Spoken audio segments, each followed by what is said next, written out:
Hi guys, my name is Crystal. Welcome to my YouTube channel. Welcome old subscribers, welcome new. If you like my videos, please press the like button and please do subscribe. Alexa, what's the time please? It's 9:49 a.m. Right, I've just been watching Jeremy Vine on the television. He's a presenter, like a talk show presenter, Jeremy Vine. So Camilla Tominey from the Telegraph was speaking via phone call into the chat show. Camilla Tominey from the Telegraph. So I was listening to that. And by the way, it's the 1st of March. Pinch, punch, first day of the month. It's also St David's Day. So if you're Welsh, happy St David's Day. Right, so I've been watching Jeremy Vine, and of course that's how I found out it was St David's Day, because they were talking about it, and I was listening to Camilla Tominey. So I just flick through the TV and like potter about and do my washing up. I've got some washing up to do, and I make myself a cup of coffee. The cleaners have been clanking around in the building, you know, opening the bin store, banging it, tidying up the rubbish, coming into the flats, pottering around with their dustpan and brush and their Henry Hoover. Henry Hoover is red and black. And when I was in the women's refuge in Gloucestershire, because I was in a women's refuge escaping domestic violence for 6 months, and I was pregnant, and the women's refuge didn't believe I was pregnant. I knew I was pregnant because every woman that feels pregnant knows when they're pregnant, and you buy a pregnancy test. And the pregnancy test that I had taken was positive. I 100% knew I was pregnant. So when I arrived at the women's refuge, they said to me, one of the things you've got to do is go to the Vaughan Centre and confirm that you're actually pregnant. I knew I was. I'd had the morning sickness. I was months pregnant by now. Had the morning sickness. So when you go to a women's refuge, they sign you in, you fill in forms, and they take you to a room. Well, this is what they did with me. They took me to a room, and you've got a room within a house. It was a converted house, converted into about 12 rooms, and I was pregnant, and they put me on the top floor, room number 12. So I settled in the first day. The next day I was told to go to the Vaughan Centre, which is a centre for the homeless, because remember that when you're in a women's refuge, you're homeless. It's temporary accommodation, it's not your real home. So I walked down, I think it was Southgate Street, because in Gloucestershire you've got Eastgate Street, Westgate Street, Southgate Street, Northgate Street. I can't remember which one. I haven't been to Gloucester for ages now, because it's like a cross. So the roads are like a cross. You've got Eastgate, Westgate, Northgate, Southgate, like a compass. So I went down to the Vaughan Centre, which was very near to the Women's Refuge, which was in Weston Road, up Spa Road, up to the Vaughan Centre. And it was a male doctor, and he made me do another pregnancy test. And he said, yes, you are pregnant, you're about 22 weeks, which is just over 3 months. So I went back, confirmed I was pregnant. I mean, you don't stick a man in a women's refuge for a start, do you? And a man can't get pregnant either. So all this shit that's been going on to me since I went down and moved in with my mum and dad in 2008, and my mum and dad being Derek and Jennifer, trying to make out I'm a bloke. This conspiracy where I haven't seen my son for 10 years? 10 years. This all happened after I got pregnant with my 4th son. He got taken away, so and I moved down from Gloucestershire away from my children to try and get my son out of foster care. and my dad was not interested at that time in helping me get my son back. So I lost my flat, I lost my home, and I got stranded down in Chatham. And I had to stay down here without my children, and I had to get on with my life and live my life because my father would not help. He wouldn't help. He even said to me, you're going to have to learn to live without your children. And that's a very hard thing to do when you're a mum of 4 kids, to just someone turn around and say, and forget you had children, because that's what he said. Forget that you've had children. And this is when the bullying started, and taking the piss out of my gender and my sex and my identity, because they'd taken my child away.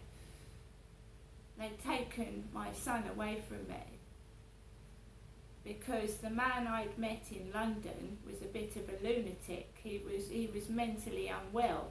They'd allowed this chap who'd been certified, and he'd been, just before I went up to London, he'd been in a mental hospital. He'd been in a mental hospital and certified. And they'd allowed this man to mess around on the internet and pick up women. And I wasn't the first woman he picked up, because when I went into his flat, there were earrings, makeup and women's clothes in his flat. So I wasn't the only one that he duped and conned off of the internet. And I was a vulnerable woman trying to find help. And basically this guy took advantage, tried to get the kids' benefit, and he was a smoker, he was dealing with drugs. And when I asked the police for help again, the police came round to his flat in London, which was in Kentish Town, Mansfield Road, and the police said to me, oh, this man looks completely safe to us. I don't know what you're complaining about. And they left me with him. Basically, they said the police are not a taxi service. We're not a taxi service. So you're going to have to find your own way home, which is very difficult when you're stranded with no money. And I had no idea this guy was mentally unstable, that he'd been certified for three months or 3 weeks, whatever, before I went up to meet him. So, you know, people that go on dating sites can be completely subnormal. And a woman's got to be careful. So I have completely ditched all dating sites.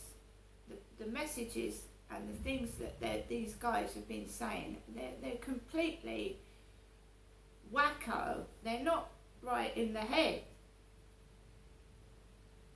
And you have to be careful on the street, I've said. But I've been in 2 women's refuges, and they've been substandard accommodation because it's charity, and these charities, I'm sorry, but if the house isn't safe for kids and women to live in, it shouldn't be let out as a women's refuge. The accommodations I were put in, the carpet was loose, children fell down the stairs of Gloucestershire Women's Refuge because the carpet was unsafe. It was overheated in summer, and the staff bought themselves fans to go into this is more cruelty. The staff bought themselves fans to go into their staff room, but they left the women overheated, and a couple of women were taken away in an ambulance because they collapsed with heat exhaustion in the flats. And they put me on the top floor at room number 12, and I was lying on the floor. I couldn't lie on the bed in the summer. I was lying on the floor under a cover.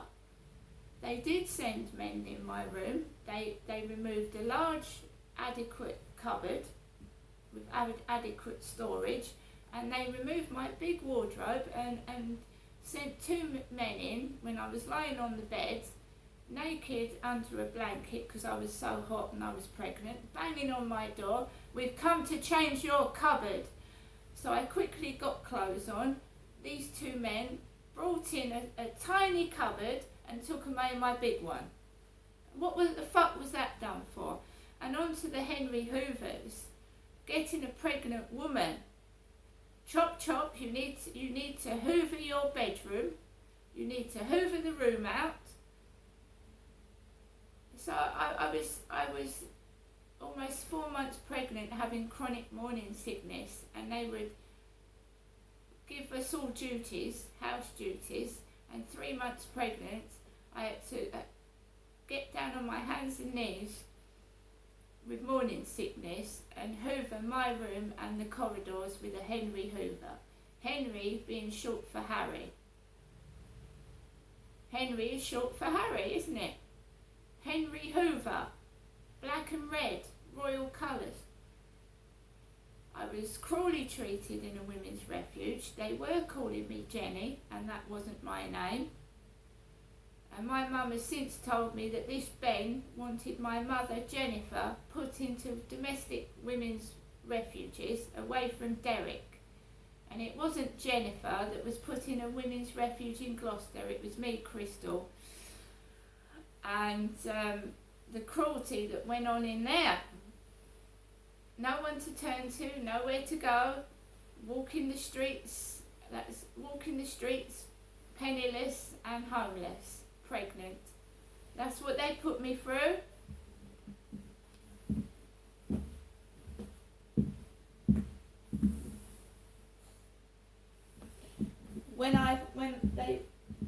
When you're in a women's refuge, I begged and begged. I said, I can't live like this. I'm pregnant. I can't keep climbing up flights and flights of stairs. No lift. So they were cruel to me. Absolutely cruel and disgusting, horrible women. Because it was women that ran these places. They were run by women, like mini Hitlers, having control over women that were pregnant and vulnerable.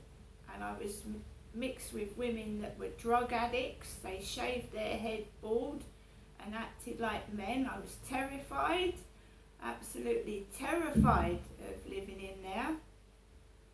I didn't deserve that. I went all through that to have my son taken away. Brought him up for 2.5 years, feeding him, changing his nappies, did nothing wrong, and they made some fucking excuse to take him away from me because they're child abusers. They're sex pests, they're bullies, and obviously my son is now nearly 18 and they've got away with it. They've absolutely fucking got away with it because he's grown up. And I've lived without my son since he was 2.5 years old, and I've had to get on with my life, and I've been brutally treated. I've been used as a sex toy and a sex slave, and my father would not help me get my son back. He wouldn't. He said, you've got to forget you've had kids. And the abuse that my dad inflicted on me, the police came out and let him get away with it. And yes, my father was abusing me when I came down in 2008, at least for 3 years continuously, and he was allowed to get away with it because there is no policing in the Medway towns, and the police in Gloucestershire are to blame as well. In fact, the police in Gloucestershire are fucking disgusting. All these police, you know, it's done and dusted, right? It's done and dusted what happened, and they've got away with it, right? The Gloucestershire police, the Kent police combined have got away with it and blamed everything on me when I called the police for help, right? You don't fucking call the police for help, do you? And then expect yourself to get taken away. I mean, absolutely fucking ridiculous. I don't care what anybody says about me, whatever cover-up bollocks they say and the rubbish, the crap they come out with, I speak the truth. There's people obviously been worse abused than I have in children's care homes, because I'm researching about child abuse, and seeing the effects that it has on adults, which I've been doing for years. I've got books on it.